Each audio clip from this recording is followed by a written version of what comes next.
ननद रानियां कहती हैं कि भाई भाभी जब से शादी करके आई है ना, भैया हमें बुलाते नहीं हैं, है ना।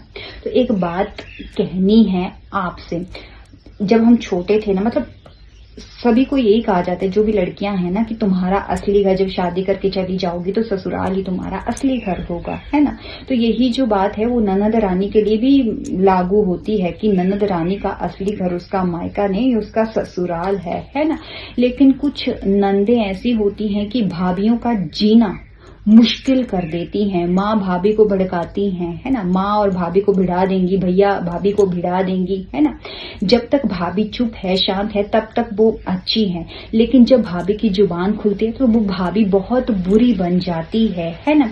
अब भाई भाभियां कब तक सुनेंगी, फिर ननद और भाभी की नहीं बनती। फिर ननद क्या बोलती है, अरे भाभी जब से आई है ना, मेरे भैया मुझे भूल गए, मुझे बुला। अरे क्यों बुलाएंगे, अगर तुम अपनी भाभी की इज्जत करोगी, है ना, तो भाभी भी तुम्हारी इज्जत करेगी। और जब भी तुम आओगी तो आरती की थाली लेकर तुम्हारी पूजा करेगी। पहले तुम सुधर जाओ, है ना, भाभी खुद सुधर जाएंगी। आजकल कोई, मतलब आजकल की जो लड़कियां हैं ना, तुम बार बार उसे टॉर्चर करोगे, कितना कोई सहेगा, है ना। 1 साल 2 साल आजकल कोई इतना नहीं सहता। तो अगर ननद भाभी की इज्जत करती है तो भाभी भी ननद की इज्जत जरूर करेगी। पहले इज्जत करना सीख।